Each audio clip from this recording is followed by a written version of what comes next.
Di sini saya akan membuat tugas manajemen penjas, yaitu untuk mewawancarai salah satu pengurus yang ada di organisasi. Organisasinya yaitu olahraga berprestasi. Kasihan yang saya ambil di sebelah saya, Pak, namanya siapa Pak? Dengan Yuli. Status di pengurusan? Saya sekretaris sekaligus asisten pelatih. Oke, sebelumnya ini kan saya ada pertanyaan Kak tentang manajemen dalam organisasi. Ya. Langsung saya mulai aja ya Kak. Yang pertama, apa tujuan didirikan organisasi ini? Tujuan didirikan organisasi ini itu adalah untuk membentuk di mana karakter anak-anak, karena kita kan membentuk karakter anak-anak dalam hal segi bela diri. Jadi kita memasuki sekolah-sekolah seperti ekskul SD, SMP, dan SMA. Terus yang kedua, apa tujuan organisasi ini untuk tahun ini atau target organisasi ini di tahun ini? Target kita tahun ini kita ada KWSN itu untuk jalur prestasi anak-anak, kemudian ada juga kita yang mengikuti lomba-lomba seperti di kesenian Betawi kita juga ada, kemudian juga yang lebih mendekati itu ke 1 Muharram, jadi kita ada keliling seperti pawai obor. Yang berikutnya, apa program jangka pendek dalam organisasi ini? Program jangka pendek saat ini kita hanya mempelajari untuk Indonesian Open yang sebentar lagi akan dibuka di bulan Agustus. Yang berikutnya kan program untuk jangka panjang dalam organisasi ini? Program untuk jangka panjang kita akan membentuk anak-anak dalam segi kepelatihan, jadi terutama kita akan membentuk kader-kader pelatih. Program jangka panjangnya jadi bisa membantu kita dalam hal melatih anak-anak seperti itu. Yang kelima, apakah ada dukungan dari pihak pemerintah, yayasan ataupun sponsor? Alhamdulillah ada. Jadi kita ada dukungan dari Pak Lurah sendiri untuk Kelurahan Paseban, kemudian juga ada dari sekolah-sekolah, kemudian ada juga dari kebetulan ketua umum kita itu Sekjen MUI. Dari organisasi juga ada ya? Iya. Yang berikutnya Kak, mengapa nih Kakak sendiri tertarik terjun dan bergabung dalam organisasi ini? Kalau saya terus terang dari kecil sudah hobi bela diri, jadi saya merasa senang bergabung di organisasi Pencaksilat. Iya, dari kecil banget nih kayaknya. Senang hobi. Yang berikutnya, bagaimana proses pembentukan susunan dalam organisasi ini Kak? Proses pembentukannya sendiri atau mulai terbentuknya? Mulai terbentuknya. Jadi pada saat itu kita dengan sesama teman kita membentuk untuk ketua, wakil, sekretaris, bendara dan lainnya. Itu pertama kita ambil karena ketua kita itu Kiai Haji dari Sekjen MUI. Jadi beliaulah yang kita pilih sebagai ketuanya. Next pertanyaan Kak, bagaimana sistem perekrutan anggota dalam organisasi ini? Sistem perekrutannya itu kita bukan dari luar, jadi dari teman kita sendiri. Biasanya kita dilihat dari faktor umur, biasanya kita lebih tua kan, kita lebih di atas normal. Jadi setiap usia itu ada kategori-kategorinya. Ada juga, betul. Terus berikutnya lagi Kak, bagaimana pemenuhan sumber daya manusia yang tetap dalam organisasi ini? Kalau kita sumber daya manusianya itu dari uang kas, kemudian juga ada donatur juga kita. Kebetulan bendara kita juga ada di duduk di Bea Cukai. Oh, duduk di Bea Cukai. Iya.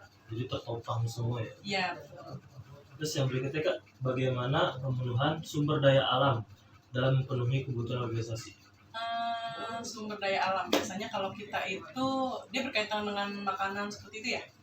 Kalau dari sumber daya alamnya itu biasanya kita kalau untuk makan itu rame-rame, jadi kita kayak ada kolektifan, terus kita juga ada suka makan bersama, paling enggak seminggu sekali atau 1 bulan sekali. Jadi untuk menjaga persahabatan dalam itu. Terus berikutnya lagi Kak, bagaimana sih persyaratan untuk perekrutan anggota organisasi? Biasanya kalau persyaratan itu lebih mendekati kita ke orang dalam dulu sih. Oh, jadi orang dalam, sudah saudara diambil buat kita. Iya. Tapi itu juga dilihat dulu dia ini cinta nggak dengan kita dulu. Kalau dia nggak cinta dengan kita punya organisasi kan susah. Iya sih, bakal hancur sih. Betul sekali. Berikutnya Kak, bagaimana nih Mbak dari kakak sendiri memotivasi anggota pengurus dalam organisasi? Motivasinya itu, ayo kita latihan. Karena apa? Karena kita kan punya visi dan misi, kita membentuk karakter anak-anak nih. Gimana caranya biar bisa mengikuti jalur-jalur prestasi untuk mereka juga nantinya. Tadi Kak, apakah ada dalam seminggu apakah ada pertemuan rutin pengurus di dalam organisasi? Ada. Setiap minggu atau 1 minggu sekali. berikut lagi Kak, tadi kan udah ditanya pertemuan itu dalam seminggu sekali, terus apa aja sih yang dibahas dalam pertemuan pengurus itu? Biasanya kita mengevaluasi tentang pembelajaran anak-anak, kemudian juga yang kita bahas mulai dari segi bendaharaan uang, terus kemudian juga yang terakhir kita akan membahas untuk biasanya tuh kita per 6 bulan atau 8 bulan sekali kita kenaikan sabuk untuk anak-anak. Sekaligus itu juga memotivasi untuk anak-anak yang lain biar lebih rajin, lebih giat semangat latihan. Jadi Kak, bagaimana cara yang dilakukan untuk mengontrol pendanaan dana soal dana? Jadi kita tuh setiap ada rapat, kita briefing rame-rame, itu kita semuanya kita jabarkan di situ untuk pembelian apa, pemasukannya apa. Jadi di satu sisi nggak semua gini loh, jadi terkontrol gitu. Jadi nggak hanya bendahara aja yang pegang, jadi semua harus tahu. Transparan betul sekali. Terus berikut lagi Kak, bagaimana cara mengondisikan anggota bekerja efektif dan produktif dalam upaya tidak menimbulkan kerugian dalam organisasi? Baik, jadi gini, kita itu ada sedikit penilaian juga buat pelatih dan kader-kader pelatih. Jadi dimana kalau dia penilaiannya bagus, kita akan ada berupa hadiah, seperti itu, biar dia juga lebih semangat. Jadi juga yang tidak nggak semangat atau apa, dia juga bisa menimbulkan, oh iya jadi semangat nih gitu, karena ada ini juga gitu. Motivasi buat pribadi ya? Betul sekali Kak. Terus berikutnya lagi nih Kak, selama berjalan organisasi, adakah evaluasi berjalan yang dilakukan anggota atau pengurus berkaitan dengan program terwujudnya visi dan misi? Ada. Biasanya kita tuh kan, kita lihat nih visi misi kita tuh ke depannya apa sih dalam 2 bulan ke depan atau 3 bulan ke depan.